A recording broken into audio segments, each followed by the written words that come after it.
Hello guys, welcome to my YouTube channel. आज तपाईहरुको माझमा यो ई लोडर लिएर आएको छु। यसको चाहिँ वायरिङ चेन्ज गर्नुपर्ने छ। यसमा चाहिँ यहाँ केही पनि लाइनहरु आउँदैन, सबै यो वायरिङहरु सबै ड्यामेज भइसकेको छ। यसको यो वायरिङ सबै चेन्ज गर्नुपर्ने छ। ल अब यसमा चाहिँ मलाई यहाँ सागर भाइले सहयोग गर्दै हुनुहुन्छ। ल भाइहरुले यहाँ उठाउँदै छन्।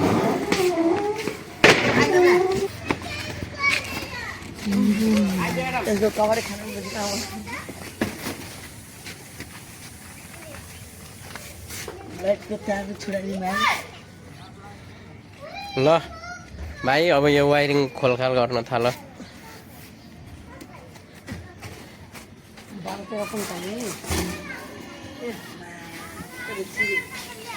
यसको लागि चाहिँ यो वायरिङ रहेको छ यहाँनिर। यो वायरिङ चेन्ज हुन्छ।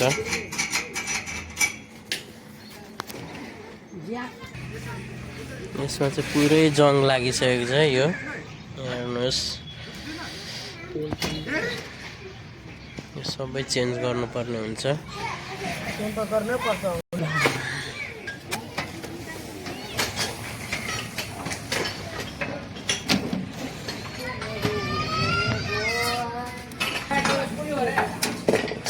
भाइले चाहिँ यो जक्सन बोर्ड खोल्दैछ हैन। यो येलो बक्सको नाम चाहिँ जक्सन बोर्डमा हो। अब यो वायरिङ फेर्दा चाहिँ अब यसमा चाहिँ के खोल्नुपर्छ भन्दाखेरि यसमा लागेको यो नेगेटिभ र पोजिटिभ खोल्नु पर्यो। अनि त्यसपछि यो चाहिँ मोटरको तार हो र यो मोटर, यो दुईटा बाहेक सबै तार खोल्नु पर्ने हुन्छ। यो मोटरबाट आएको जुन तार छ यो चाहिँ सेन्सरको हो, यो चाहिँ मोटरको मेन फेज तार हो। यो बाइक चाहिँ जम्मै खोल्नु पर्ने हुन्छ। ल भाइ खोल।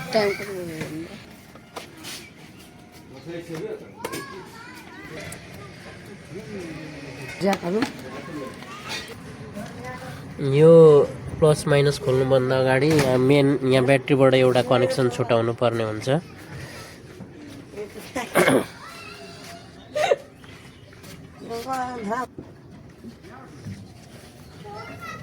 यहाँ खोलेपछि यहाँनिर कनेक्सन छुटाएपछि यसमा चाहिँ अब यहाँ खोल्दाखेरि बाइचान्स यहाँ सर्ट भयो भने सर्ट हुँदैन।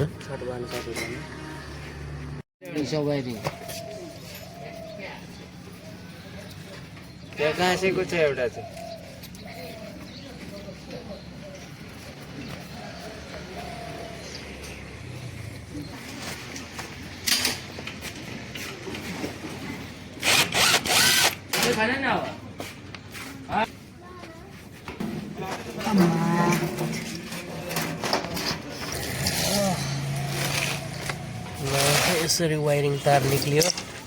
अब यहाँ एक ठाउँ यहाँ ब्याट्रीको बाट मेन कनेक्सन खोल्नु छ। ल यहाँ भाइहरुले यहाँनिर यो वायरिङ निकालिसकेको छ। अब नयाँ वायरिङ इन्स्टल हुन्छ अब यसमा। अब यो चाहिँ वायरिङ रहेको छ। वायरिङको यो चाहिँ अगाडि यो फ्रन्टको भाग हो, हेडलाइटमा जान्छ यो। अनि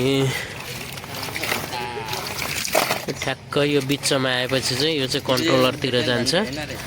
अनि यो चाहिँ ब्रेक स्विचहरू र अरू यो रेडियो बजाउने हुन्छ। अब यो त्यसपछि यो आएर यो अन्तिममा यो चाहिँ ब्याकलाइटको लागि हो। यति चाहिँ। ल भाइहरु यसलाई इन्स्टल गर। ल हाल। यो टुप्पो चाहिँ यहाँबाट छिराउनु पर्ने हुन्छ। यसको मुनिबाट यसरी यहाँबाट छिराउने। ल छिराउ भाइ।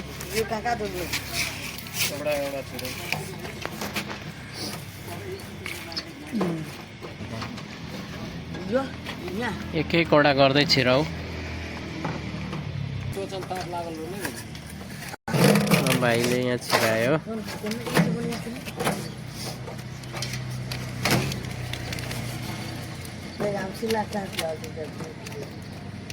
यो पालबाट पनि छिराउने।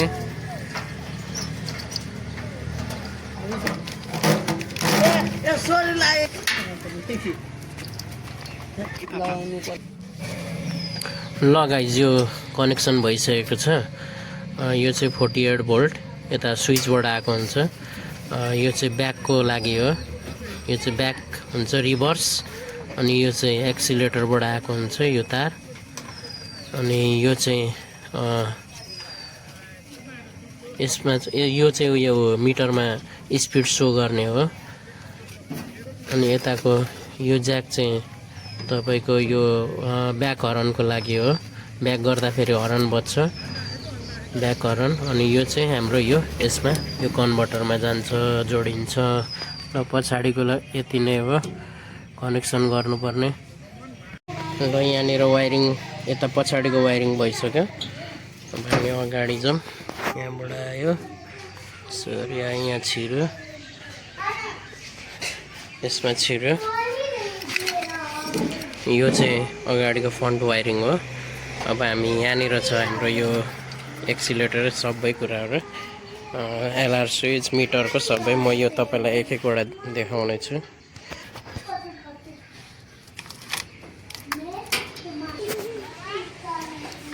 यो चाहिँ हाम्रो यो left right switch, horn, high dim गर्ने ज्याक चाहिँ यो हो। अनि यो चाहिँ एक्सिलेटरको ज्याक हो, एक्सिलेटर यो। अनि यो चाहिँ हाम्रो हेडलाइटको लागि हो, मेन हेडलाइट प्लस अगाडि पार्किङ गर्ने। अनि यो चाहिँ चाबी स्विच। अनि यो चाहिँ मिटरको मेन, मिटरको वायरहरू सबै कुरा देखाउने। स्पिड मिटर, ब्याट्रीको लाइन सबै देखाउने यो मिटरको वायर हो। अब यसलाई कसरी कनेक्सन गर्ने यहाँ देखाउने छु। र यसरी यहाँ भित्र छिरेको छ यो। अब यसलाई यहाँबाट निकाल्छु यो पालबाट। यो चाबी स्विच भयो, यो मिटरको भयो। यो ल यो यहाँ भित्र पसिसकेको छ। यो चाहिँ मिटरको भयो, यो चाहिँ हेडलाइटको, यो चाहिँ चाबी स्विचको। यहाँनिर छ यो चाहिँ हाम्रो यो left right switch, indicator switch, horn स्विचको यो चाहिँ। अनि यो चाहिँ इन्डिकेटर, यसको इन्डिकेटर लाइट। यो पनि इन्डिकेटर लाइट, यो राइट साइडको। अनि त्यसपछि अब यहाँ जोड्ने चाहिँ यो चाहिँ हाम्रो यो इन्डिकेटर हर्नकोमा जोड्नु पर्यो। यो चाहिँ हेडलाइटको तार हेर्नुहोस् है यो। त्यसपछि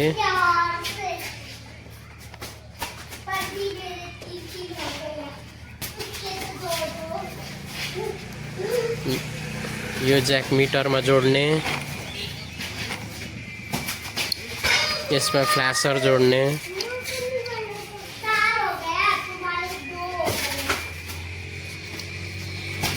यो तारमा एक्सिलेटर जोड्ने, एक्सिलेटर।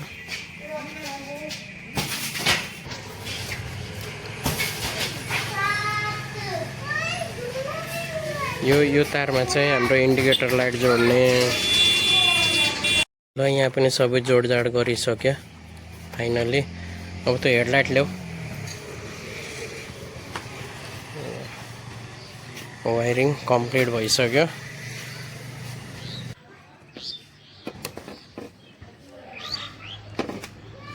हेडलाइट पनि लाग्यो। यो चाहिँ नयाँ फेरियो, यो चाहिँ नयाँ। फाइनली यहाँ पनि कनेक्सन भइसकेको छ। अब यो ब्याकलाइट जोड्नु पर्ने छ। यो ब्याकलाइट चाहिँ अर्कै बनाउनु पर्ने छ मैले। अब यो डाला हामी झार्छौँ। ल झारौँ।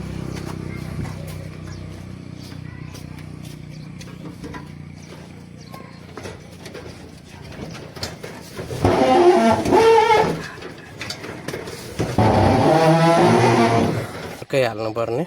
यो मोडल चाहिँ छैन मसँग, त्यही भएर यसलाई अलिकति मोडिफाई गर्दैछु। यसमा चाहिँ यो लाइट लगाउनु पर्ने अहिले।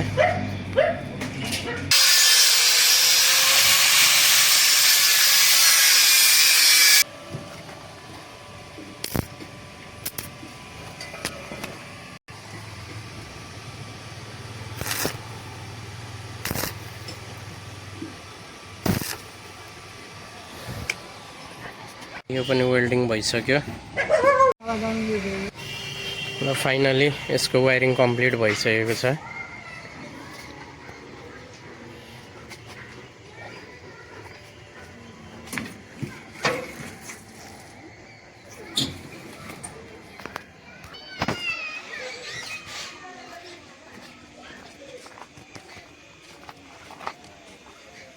पछाडि लाइट पनि लागिसकेको छ, यो खालको लाइट लगाइदिएको हो।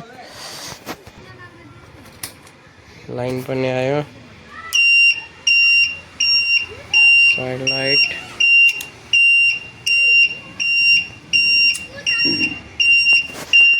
लाइट,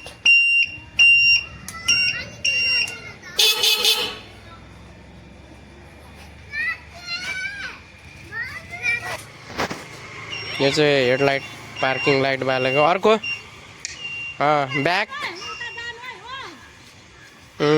ल ओके।